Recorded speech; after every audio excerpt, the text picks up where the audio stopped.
Hey,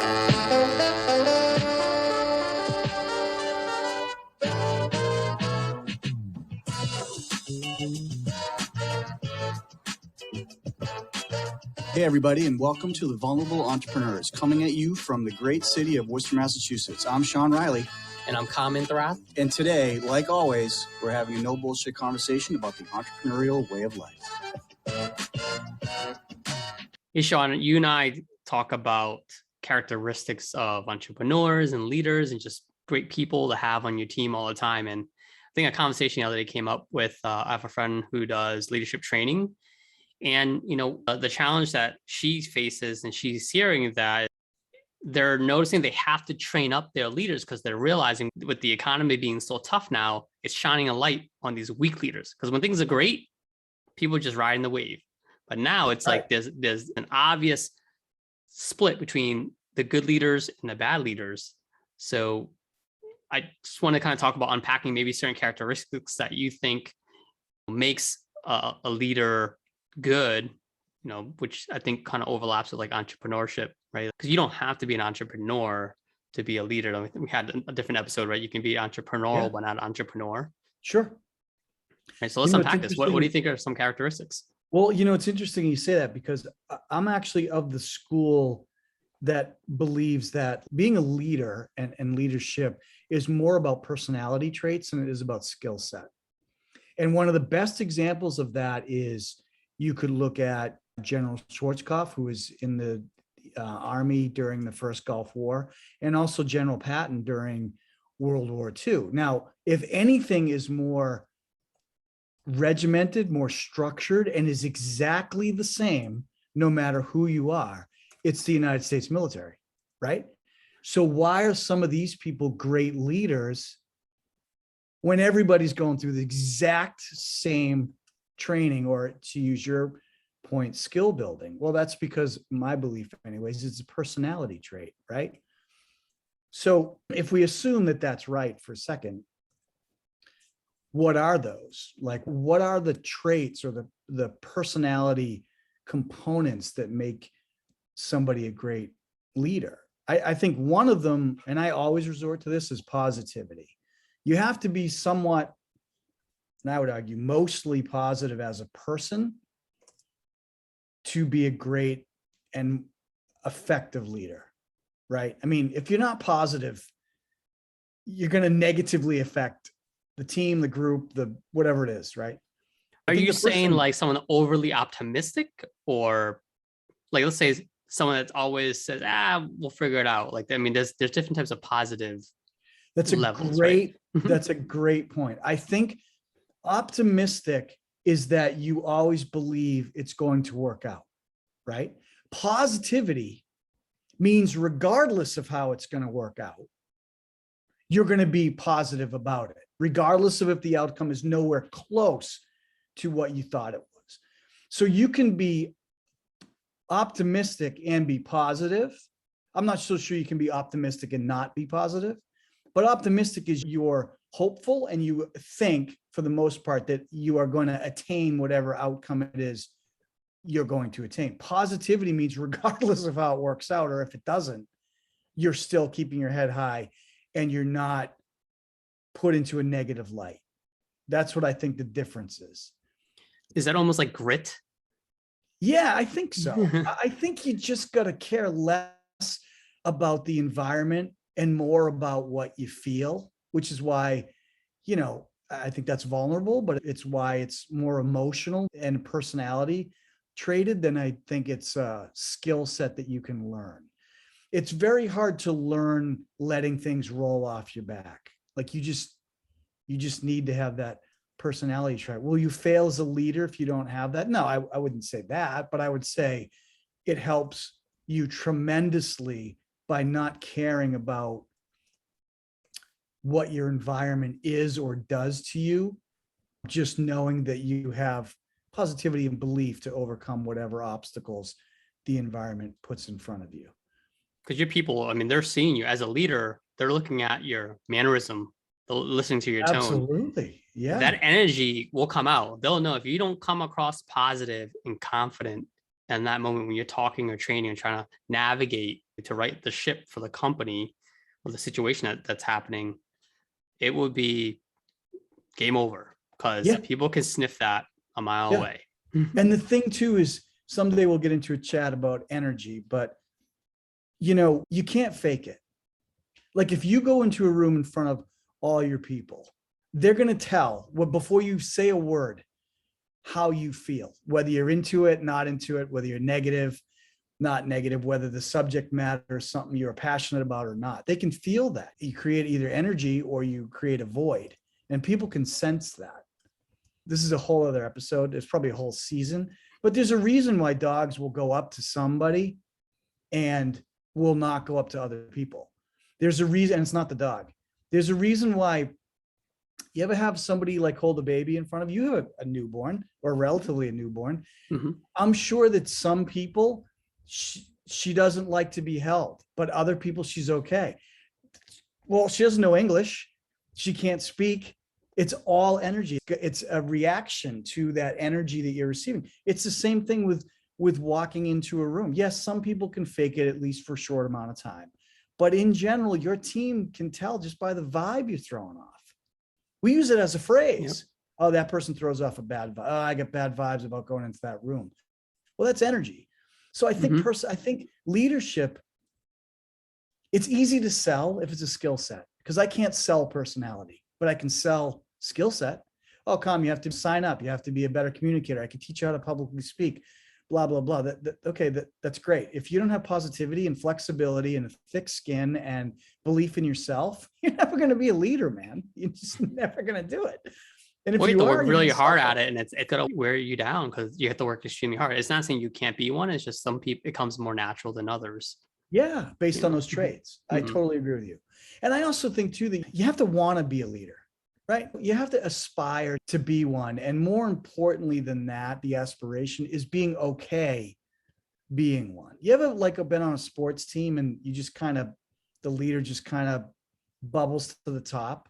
That's what I'm talking about. You have to be okay being who you are. And that's actually one of the biggest, traits I would say, is before we even put you in front of a team, manage a bunch of people in a company, you have to be okay with yourself, because that's where self-confidence comes from. I think one of the biggest traits is having self-confidence. We somehow lop off the first word, which is self. So we say confidence, which argues you get it from other people or your environment. Well, what happens if things are shitty? You're not going to get that much confidence, which is why it has to come from within, which is why you get to choose, I believe, if you're going to be a positive person or not. And I think that's a huge factor in being an effective leader. Of course, being a leader, everybody can put you in a management position. And I would argue there's two huge differences between being a manager of people and a leader of people. And I think the difference is that managers have a skill set, are taught a skill set, right?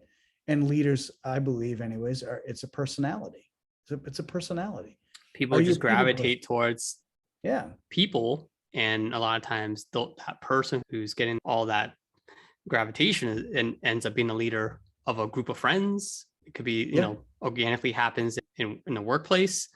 Self-confidence, you're right. I think that's something we should definitely dive in a little bit more, because I think right now leaders are kind of looking in the mirror and trying to figure out, am I at the right place? Am I doing the right things? Can I help my team? Right? Things are falling apart. We're losing people. So you're going to go through challenges. I think as a leader, you have to understand it's like now I think we had this analogy earlier where you're either practicing with blanks versus live fire, like in the military. That's right. And it's a little easier. Right.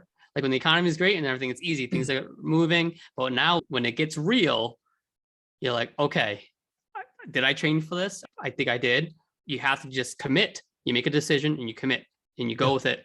And you learn from the errors or the failures, what do you want to call it, the mistakes. You learn from it. You can't let that define you.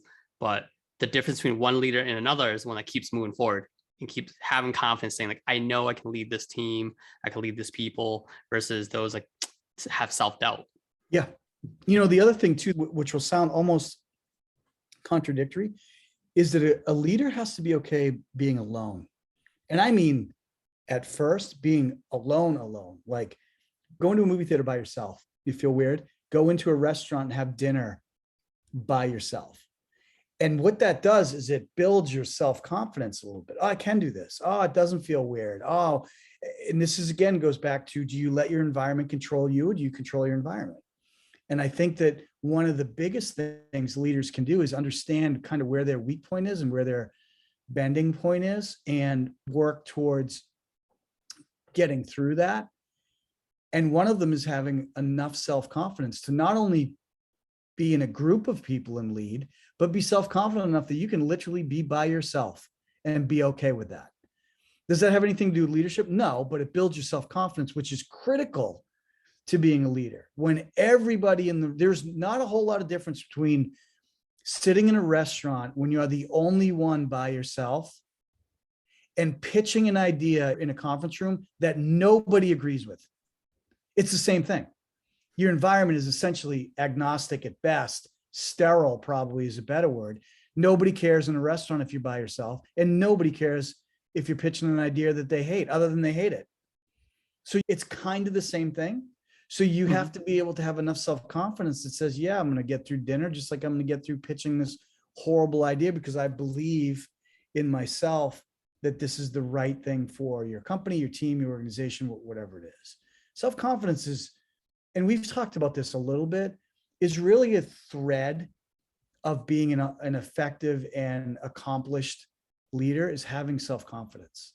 I mean, how many times do we let our environment control us? Oh, this happened, so I'm in a bad mood. I mean, think of the choice you just made by doing that. I don't feel like getting up today. It's raining. Oh, the gym was packed. I didn't have a good workout. Like, it's crazy what we as humans use as justification not to do something. It's insane, actually. Right? I think we had this conversation, Sean, around stress.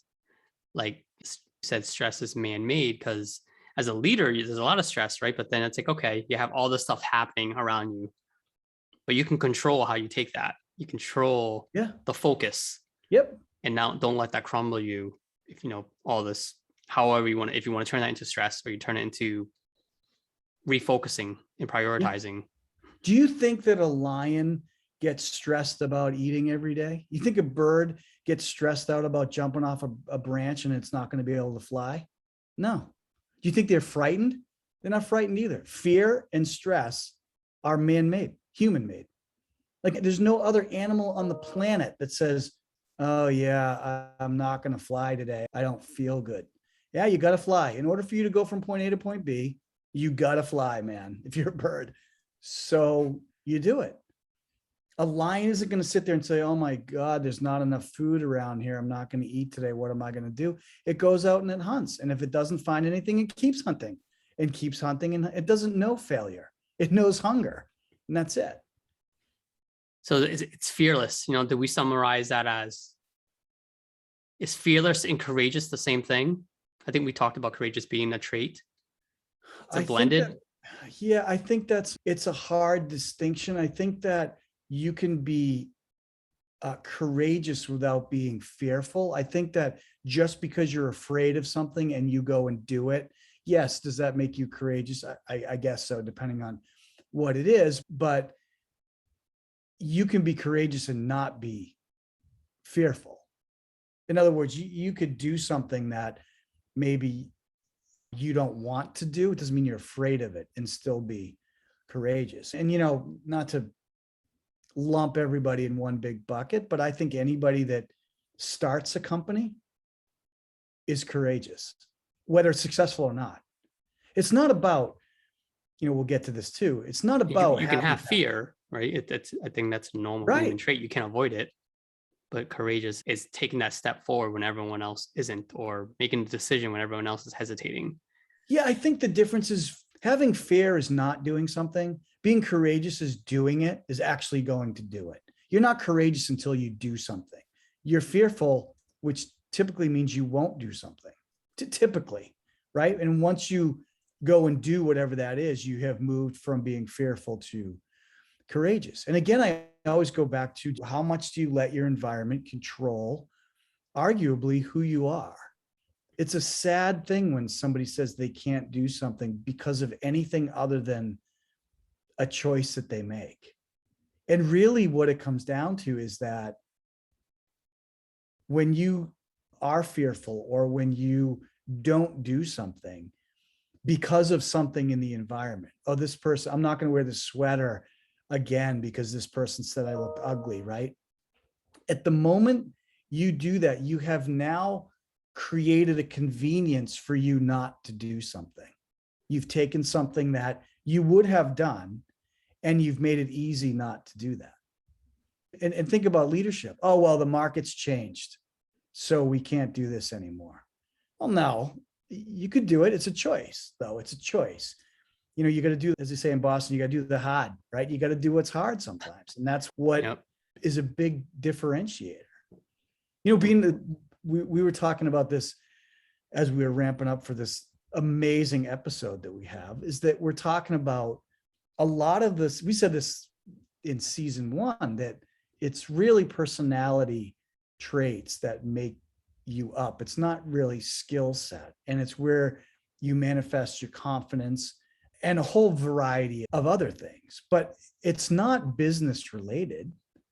I bet you're an awesome communicator in your marriage when things are great. Oh, we're talking about vacations and, oh, do you want to rent a car? Oh my God, this is great. When do you want to fly out?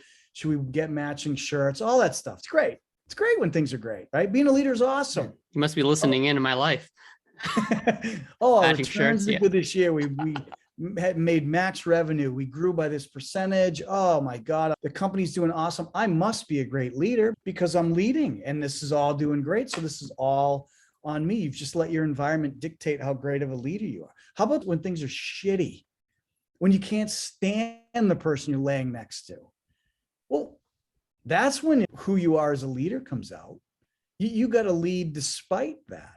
You got to be a husband despite that. You got to be a roommate, coworker, team member, significant other, boyfriend, girlfriend, whatever it is, father, son, any of that. In the bad times, you got to do the hard.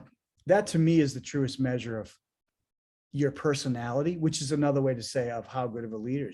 Your revenue is tanking. You're either going to lay off people or people are quitting. You've made horrible decisions in the past.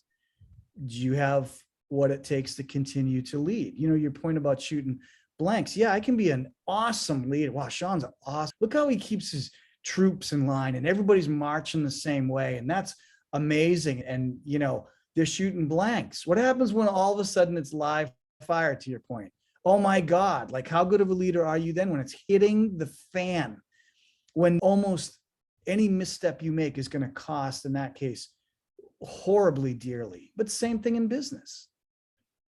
Yeah, eventually someone has to make that decision. And it's not an easy role, but for those that are doing it well, they were able to work through the hard stuff. They're able to be just nice and steady and show confidence to everyone around them, regardless if it was the right or wrong decision. I think when you follow a leader who has that confidence and that energy, you will follow them anywhere. Yeah. Yep. So when I coached, as you know, lacrosse for a long, long time. And it puts it into perspective. One year I was coaching this indoor team and we got slotted into this particular level. I think it was silver, say, whatever it was. And we won every game. We won every game by way too many points. And we killed everybody. And I'm like, guys, you have to put it in perspective. Like, are we a great team or do we just play bad teams? Like, you have to put it in perspective, right? There's a reason why we won every game. I can tell you right now, fellas, it's not because we're the best team out there, right? So we played in the next session and they're like, well, I mean, obviously silver wasn't a good fit for you. We're going to move you up to gold. Got crushed. We lost every game by way too many. Like some games, I'm not even sure if we were even present. It was 12 zip before the clock even got to 5 minutes left. And it's a 12-minute quarter. And I just looked at the team and like, see, like it's all about perspective. We're the same team, right? We're exactly the same team. What changes the environment, and it's how we change to that environment. Where does our self-confidence go? Where does it go? It's easy to have self-confidence when you're 22-0 and you're just beating the crap out of another team. But what about if it's the other way around? And it's humbling. I think coaching is the best way. I always recommend, if anybody can be a coach, to do it just for the self gratification of, you want to see how good of a leader you are. I mean, in my case, I coached 36 high school kids that would have walked off a cliff for me and never asked why. That's a sense of leadership. Whether you win the game or not, are they going to fight for you at every single possible second? It's the same thing with a business. Loyalty, we don't talk about this so much, and maybe we should sometime. Loyalty is a downstream effect of leadership. Whether that's good or bad, it's still true. We briefly talked about it in one episode, I think, but we didn't dive deeper into it. Yeah, people, for right or wrong, I'm not suggesting either way, but right or wrong, loyalty is a downstream effect. It's an output to effective leadership. I'm not sure that it specifically creates loyalty, but it certainly opens the door for someone who might be on the fence. Is this a good company? Is this the right job? Is this the right culture? Is he the right boss? When you display a good sense of leadership, not just for what you're doing, but who you are, you create an inner space for someone to become loyal. Will they? Definitely no, but you give an opportunity for that to happen. Is that a form of trust? I think what I'm hearing here, like it's an output of trust. I think that leadership is all about trust. I think that really what you're doing by being an effective leader is creating the opportunity for your team, organization, whatever it is, family, significant other, to trust you. I say this a lot in my personal life. One of the biggest pet peeves I have is people that say they're going to do something and don't do it. I would just rather you not say you're going to do it. I'm a caveman. I'm stupid, but not bright, I should say. So if you say you're going to do something, yeah, pretty much trust that you're going to do it. And when you don't, the first thing that goes is, well, he said they were going to do it. So the next time it becomes more difficult. As a leader, you can't just say, you have to do. And honest to God, people are going to respect you more if you just don't say you're going to do something. If you can't do it, don't do it. Right? That's so true. I was going to bring that up earlier. I think it's those leaders, even you see those generals and those captains, they're in the trenches with you. They're in the front. Yeah. They're like side by side. So there's a lot of respect for employees when they see you helping or doing the work or showing them how to do the work versus just kind of like telling them, exactly. It's like, do it. And one thing that I even tell my team members, and I don't mind it too, is I will go into each department, each role within my company and ask and say, hey, can I shout at you? Can I see what you guys are doing? And then I even try it out. Just for me, it's just my mind likes to tinker. So I like to try it out. And then I actually learn some new skills. I become more a well-rounded person, professionally and personally. But you build that camaraderie now with your team members and employees because they're seeing that you're taking the time and the energy and the focus to care about what they're doing. I think that's a valid point. There's that great cartoon that shows up like on social media. The first frame of it is a manager and he's sitting in a desk facing the employees, and the desk is higher and bigger and all that. And it looks like he's saying something to them. And then you have a picture of a leader and they're sitting, there's no desk. It's completely flat. And he's sitting with everybody else. In other words, you can't even tell he's the leader.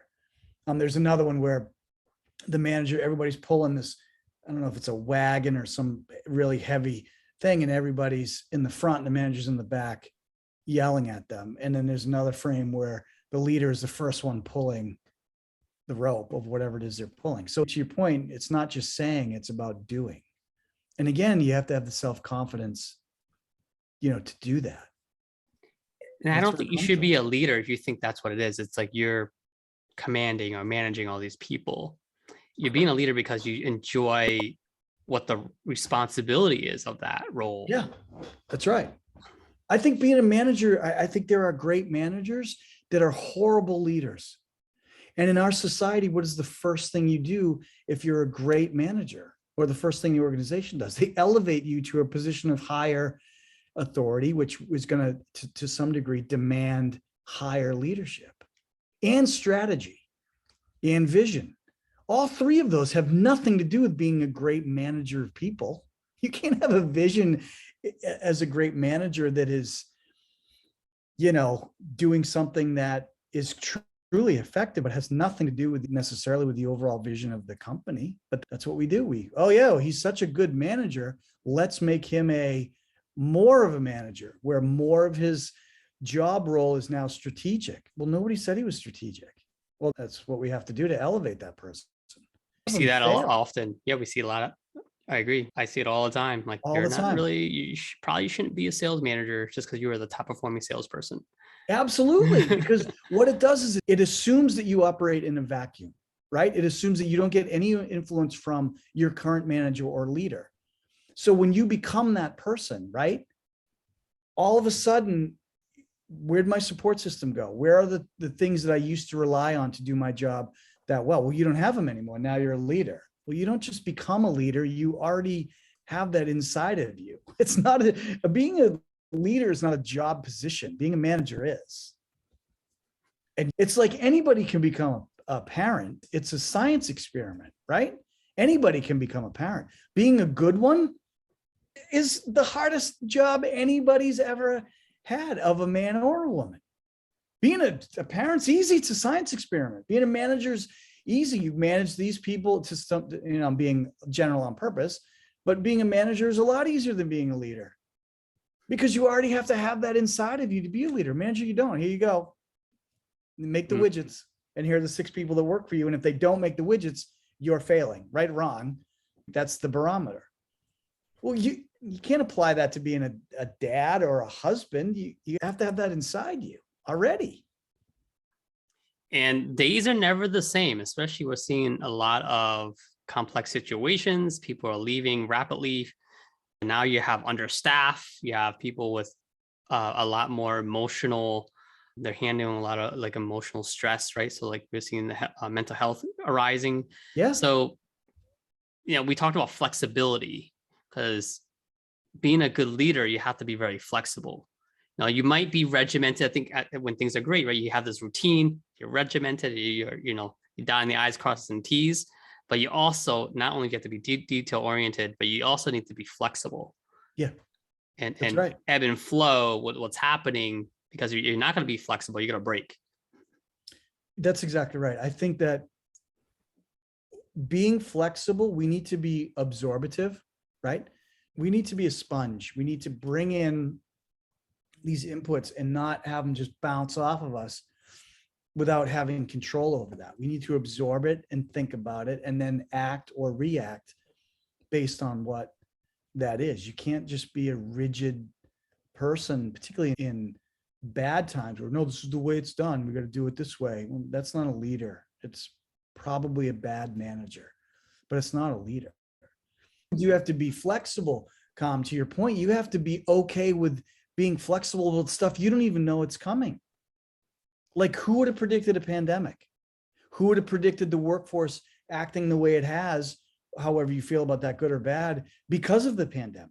Who would have thought that the pandemic was going to start to go away and then come back worse? Like, if that's not the definition of flexibility and being absorbative, it cracks me up, these companies that'll be like, well, we're definitely going back to the office, and everybody's required to go back to the office in October of 2021. Most of those companies moved it to 2022. So there you are saying specifically you're not flexible, but then you have to be. You have to be. I think being flexible is as important as being positive. To be rigid, I just think in good times, sure, yeah, this is how we do it. You look at all the money we're making, revenues are up, my relationship's great, our marriage is kick ass because everything's good. Yeah, but you can't be that same way when things are horrible. You have a child that's awesome, happy baby. The minute you brought him or her home from the hospital, slept through the night, feeds all the time, kick ass. Oh, I'm the best dad in the world. Then you have another baby, colicky. He can't stand going to bed, has to be driven. And you don't even know what it is he or she wants to make him or her satisfied.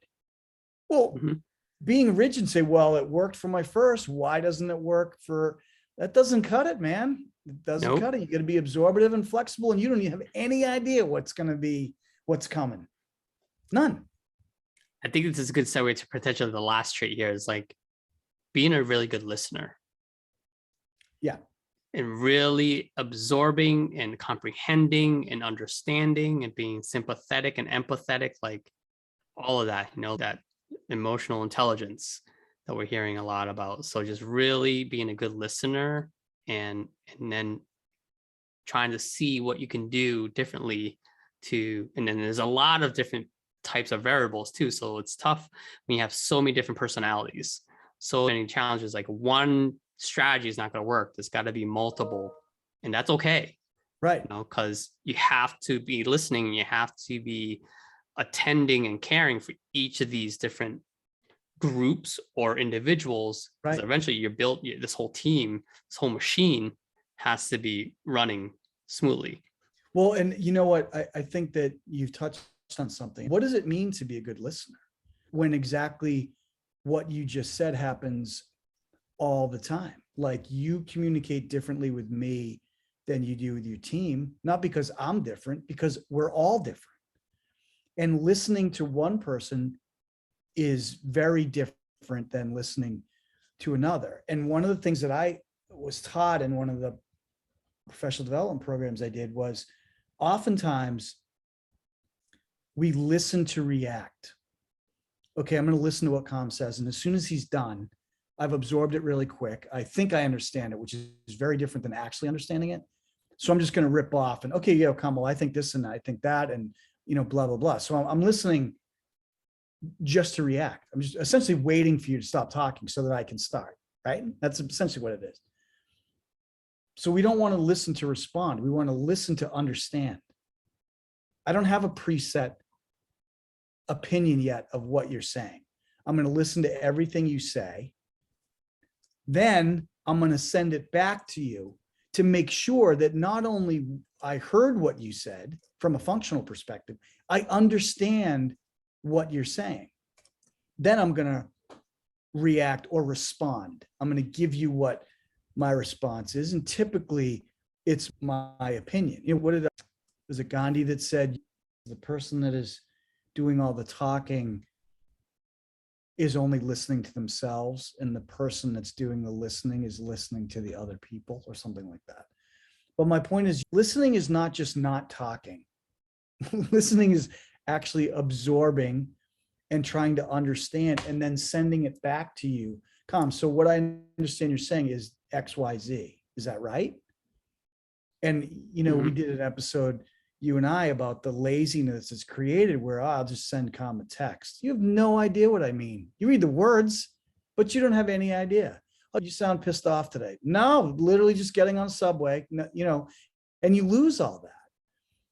So I think that it's not as good. We can't get away with just listening. We have to be an active hearer of what you're saying and not do it for our own gratuitous reasons, which is, I can't wait for Kham to stop talking so I can start.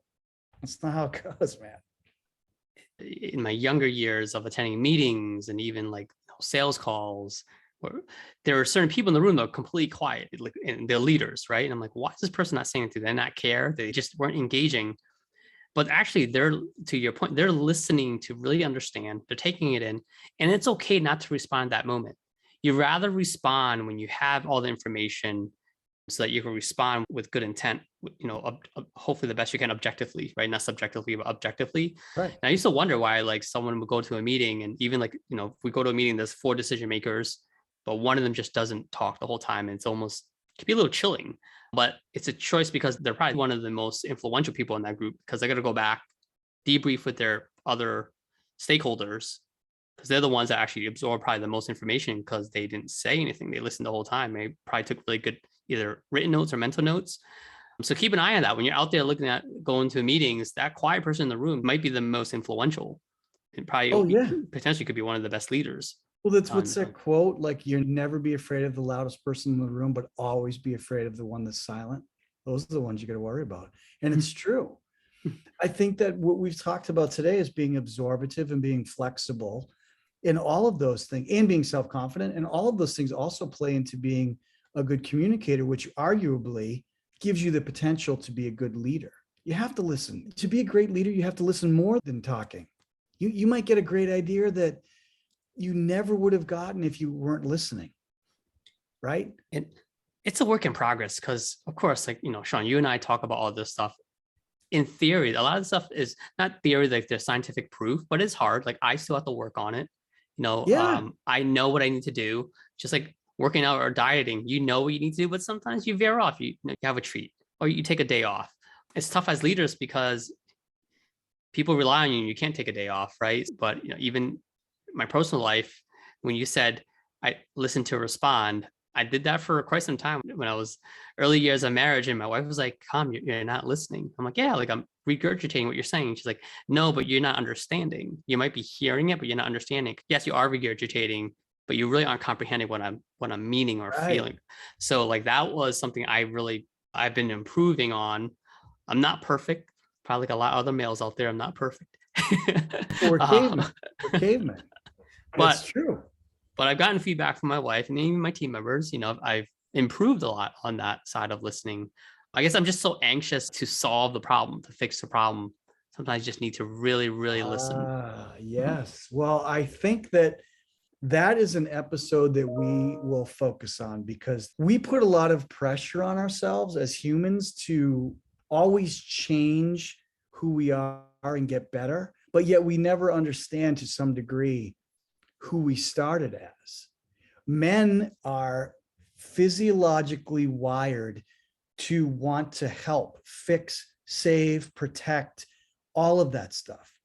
The worst thing you can say to a man is, "Honey, I don't want you to do anything. I just need you to listen."